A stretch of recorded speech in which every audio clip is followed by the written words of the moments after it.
Not what I was thinking, but it's fine for me. It does the same thing, right? I would have really liked the Grok just to be able to resist some of the crowd control that this duo can bring to the table. But you know what? Akali can kind of do that in a way, but it opens you up to your quicksand guard being blocked out. Pretty easy pickings here for Haji. Lilia would have actually been fine as well, but goes for the far side. Yeah. They overload on crowd control every upper bracket spot. Yeah, so drafting pattern definitely a little different, but it still retains Lancy on the Zushin and just a little bit of a different engage factor for Chocolate. It's more straightforward. Maybe that'll work for them, maybe not. We'll find out. Okay. Looking at this too, emblems pretty much very usual for what we're seeing. Also, the Alice is going to be a big thing for 3-Mart to go ahead and be that front line. Whoop. Chocolate. He gets caught out, does not have a quick sand guard just yet. Forced a flicker already, and Lancy left alone. Oh, this is a tough trade for TNC early on. Yeah, that's definitely a tough trade, especially considering that they're going to be letting go of Leafa Wanderer. They're probably going to be letting go of some of these crabs as well, just because they already removed the threat. No flicker on Chaknu for the next 2 minutes. Yep. By the way, while we wait for some more action here, just so you guys know, you saw the playoff tickets there. You guys can also use our codes. All of us casters have codes you guys can go ahead and use, and you get 100 pesos off on your playoff tickets. That's right. So check them out. Grab your tickets while you can, because they are going fast. I saw your poster. Very nice. Thank you. You have the gourd there and everything. Yep, gourd was there. You know, I can't wait for playoffs, man, because, you know, we have one more team that needs to make it into the 6th spot there, but I think it's going to be a really interesting playoffs when we get to that point. Now, for this one, I don't think anything's going to really happen until this first turtle, because both lineups are going to lean towards setting things up with the roamers, obviously, the Khalid and then the Kalea. At least for TNC, you know, in this sense, you think they'd actually be able to go ahead and contest the first turtle over on this side of the map, especially depending on how the rotation happens. But you can see the way Team Falcons is responding to this. And I don't expect the gold laners to join this, especially since we're not expanding rivers, like we saw how quick they could rotate earlier. Oh! Haji here forced the flicker back. Flap coming in. Kyle finds him. Requiem plus Feathered Airstrike. Chaknu gets overwhelmed by Falcons. And now the shifting clouds triggered by Flap. Gets knocked up. Lantern Flare puts him right in front of Lancy, but Zaida trades out for him. Hey, cutie! Pushing him back. The Gleam by 3-Mar. Still just a 1-for-1. Wow, Benny actually did go all the way up. He knew there was going to be a fight. He wanted to go ahead and contribute. Now who's going to get this turtle? It does go for a reset. Oh, and they do dive onto 1 plus a Tsunami Slam. They take care of 3-Mar. SOD, in comes Super Marco. But Falcons are all here. That's a 5-man coalition. All this while, Benny had already journeyed his way down. That is a 5-man death ball. Falcons very happy to take this turtle. And just like that, we have another lead for Falcons. I kind of feel bad for Zaida because it looked so bad. They were able to recover. Lancy was able to Lantern Flare, you know, a single target. Just didn't work out in the end. Deja vu from game 1, man. Right time, right place. Yeah. It's not even like a massive difference in firepower. It's just better decisions. Positioning. Right. That's what I was saying. When we loaded up into the game, you know, you saw the index rating. It was heavily in favor of TNC's lineup, but it's the execution factor that has been lacking from TNC throughout the season so far. And Team Falcons, they're a team that knows how to punish those out-of-position mistakes, you know, and that's what we've seen them do time and time again. Flap is willing to take those fights even if he knows he's going to die, because it just allows Team Falcons and the rest of them to have the space that they need. Picking up a Radiant Armor first item too makes them all that more tanky to deal with this kind of magic damage that's overloaded right now from TNC. I also kind of understand where they're coming from, because just right now, we mentioned this during the draft, TNC's lineup is just overloading with crowd control. So right now, it just gives you more of surprises. Kyle finds a Requiem, the SOD, they pile onto Haji. Zaida gets another kill, Tsunami Slam, displacing Lancy, but it's all in on Ogwin right now. Falcons could not clump up as fast as TNC did. But I think they're making up for lost time. The push down bottom and up top, Flap is getting that bread. It's actually both laners, Flap and Super Mark, who actually got a bit of gold because of that. As you can see, the gold didn't actually move, despite, you know, pretty decent pickoffs being attempted and done there by TNC here. This could end up working out for TNC somehow. Just gonna say, you know, it was Zyda building that Sky Piercer. Whoa! And they jump in on him. Full combo unleashed on Benny. What was he thinking? Didn't have a Purify. Couldn't really fight back. Yep. I guess that was just a lack of information or just a lack of foundation. Chain CC. We'll chalk it up to Chain CC. Chalk it up to Chain CC and also just information not being given to Benny Q at that moment. Feathered Airstrike pushes Lancey back, and they collapse onto Kyle. And Kyle is in trouble. Throne of Ruin keeps him down. 3 more with a shutdown. Another takedown. Ogwin falls 2 for none. TNC goes straight for the turtle. Okay, great response from TNC to grab something. They should get this turtle as well. Gonna block the SOD, doesn't land. So TNC finds a whole lot in that exchange. Meanwhile, too, you've got now, I believe, was it a stack or at least one for Zyda? I know he had the Sky Piercer earlier on. It's 10 now. So he's got 10, yep. He's got that one stack. A little jump in from Kyle. And the Requiem plus the Feathered Airstrike, the full combo. There's not much Chaknu and Lancey could do to save Zyda. Now it's down to 5. And that was actually behind like a really good team fight for TNC. You're seeing the consequences here of allowing a Chain CC draft for Falcons. Even with an advantage, even with a numbers advantage, you're still down in a team fight.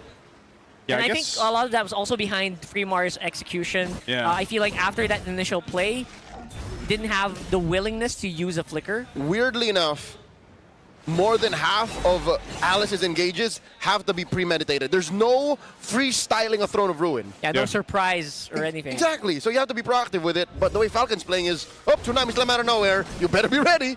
Yeah, this is the other thing, too, that's just notable. Even like we saw in Game 1, Super Marco's advantage over Benny Cutie, you know, 1,000+ gold up right now. Is it now? Yeah, he's 1,000-ish gold ahead of the Claude.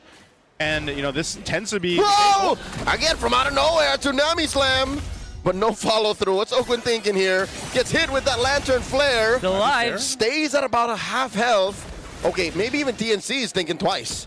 Yeah, that Radiant Armor really keeping that Kalea in play, which is exactly what they want to do. Just try to get as much attention on mid. Set Flap and Super Marco can do these things. Okay, so that one sequence in mid earlier, now we can confirm, was on purpose. Falcons are willingly saying, side laners stay. Yeah. We're going to cause some trouble in mid. Just keep applying pressure. That's what's been happening the whole game. They're throwing bodies, man. Yeah. And it's working. And that's the advantage of having that amount of crowd control, too. Because sometimes Ogwin might just be going for the Tsunami Slam just to make TNC think like, oh, they're going to go for a fight, but then they don't. It's all like partially a distraction here. Last turtle is up. Team Falcons almost 3,000 ahead. Flap picking up Chastised Pauldron. A little more defensiveness for Flap as he's going to be leading in this charge here. But right now, TNC fights for the space. We're looking for contact as Streamar goes to the back line. These avian athletes have a turtle apiece. Super Marco split pushing down bottom. Gets that tier 2. Shifting skies. But the Feathered Airstrike and the Requiem. SOD missing. No one home. But Streamar still holding on. Gleams back out. But Falcons have already got what they wanted. The final turtle and a kill on Zyda. Not to mention, they're popping Holy Defense on the bottom at 8 minutes. That is super early. Could result to the flow being obstructed here. So they're going to have to man that tower on bottom if they don't want to lose that inhib. Yeah, this is a big loss. Just dire for TNC. It feels like they can't find a win anywhere on the map right now. Aside from getting the few kills that they got, they're just losing. You know, map space, map control, objectives. And you're almost now thinking, even with the way that last turtle went, when the Lord comes up, Team Falcons can essentially do the same thing. This is what we usually see with the Mozcovs in play, right? But Team Falcons, for the majority of the early to mid game, they just kept playing the long lane on both sides. And we're just kind of controlling the pace with the other 3 members. Oh my God, Marco finds a Spear of Misery on Chaknu, and they're gonna punish him. Throne of Ruin only hits Ogwin, and they do get the Tsunami Slam on a 1, the jump back Kyle. 3 more, gleams back, spear, down goes 3 more, and Haji still holding on from the bushes just in case. Yeah, got speared non-stop. Super Marco just free hitting like crazy. He's even dashing forward. That's how confident Falcons are playing right now. Oh, Feathered Airstrike catches Lancey, procs that pass. Wow. The flicker forward, the final volley. Oh man, that might have been the nail in the coffin for TNC right there. They're just disconnected here. Here's something that the draft index did not account for. Range. TNC are at best a mid-range lineup. Again, I'm talking about range of engagement. Yeah. While Falcons have so much range across all the spectrum. We've seen this multiple times now from Haji alone. Just getting space. Whoa, shifting skies! Thrown a Ruin answered by a feathered airstrike! Stomping, punching the ground. 3-mar gleams back. Oh. Lantern flare. Falcons say, we don't want to fight, not yet. Yeah, big yikes here for Falcons, just, you know, stomping everyone, throwing skills willy-nilly. Super Marco feels like he is just geared for battle right now. I think his next one is going to be the Malefic Gun already, and I think at that point, he might not need the 5th one. He might not need the last item. Might end there. Just might be able to end here. Are they that far ahead that he just goes Malefic Gun and doesn't even worry about getting a Wind of Nature right now? Not worried at all, man. Like, there's 2 Winter Crowns picked up by Kyle and Flap, so they're able to go ahead and set things up themselves, be that front line for them. There's the Malefic Gun you just mentioned, so this is it. I just feel like the gold lane experience to the highest degree right now for Super Marco. I mean, it's not like he's had all these kills or anything like that. He's just been playing the map, pumping out the damage with the spears when he needs to, and letting the team do the rest. And Team Falcons has ballooned to almost 8,000 gold. Crazy XP per minute, by the way. That guy is farming everyone, every single lane, every single tower. I think just went to this Moskov. And I think last item is going to be the Wind of Nature. They're getting started right now. Falcons are looking for it. Yep, just push in. Lord making its way down bot. Again, that shield was taken care of earlier, minutes ago. Tsunami slam, feather airstrike, 3-mar, put down a half health. I don't think that's a gleam he's going to want to press. TNC are able to keep that holy shield up top, but they still have to deal with his Lord down bot. Okay, they're going to have to deal with this push in. Ogwin picking up an immortality. The Lord's charging in. They crash in, plus they find the Requiem on a Chaknu. He flickers back. Benny Cutie gets the AOT stacks on 3. Shifting skies on 3-mar. Throne of Ruin on the 3. And 3-mar deals a lot of damage, opening up the punish. Benny Cutie with a blazing duet at the back line. Down goes Chaknu. No one falls from Falcons. They trade out for the shutdown on the Marco. 2 for 1, the current trade. The defensive use of the feathered airstrike. But it becomes a 2 for 2 as Flap falls. You know what? 2 for 2 and the tower lost. That feels so bad. But look at TNC. They're not done. Requiem right in the face. Kyle does not care. Almost take down Zyda, but he does get the spatial migration back. Okay, I think he was just testing the limits there. Great limit test. And I think we also see the consequence, right, of just picking up the Malefic Gun first. Yep. Didn't really care about the damage, and I think Falcons got a little bit punished there, and see that on the replay. We're going to see here a pretty decent engage. Again, Falcons doing Falcons things, trying to see if they can do a -1 before the Lord is going to get focused on, but I think this is beautiful, right? This Throne of Ruin felt a little slow, but it actually bought some time for Zyda to clear the mid wave and then just go crash into a Falcons that did not have their ultimates. And I'm wondering how different that would have been if it was Wind of Nature first instead of the Malefic Gun, just because even in that fight alone with the blazing duet damage that was coming out from Benny Cutie, maybe Super Marco would have been able to stay alive. But again, they were up, what, 8,000 gold before that fight, so you know, when you're that far ahead and you can see how much gold Super Marco has farmed up, you go that route. SOD on a Lassie, forcing a Crimson Beacon. Ogren with the Tsunami Slam, feathered airstrike, a couple of volleys land. Shifting skies push them back. Plus the second skill, and now Zyda punishes them. Another Tsunami Slam. Throne of Ruin, Chaknu fall. 3-mar gets knocked up one more time. Marco finds him. 2 for none. Now in comes Benny, looking for the punish. Down goes Flap, but he gets punished harder. Marco, with a vengeance, gets a triple. Can they end it here? There's only Lancey. They've got to wait, push it mid. Oh, no, the Crimson Beacon will deal no damage to these minions.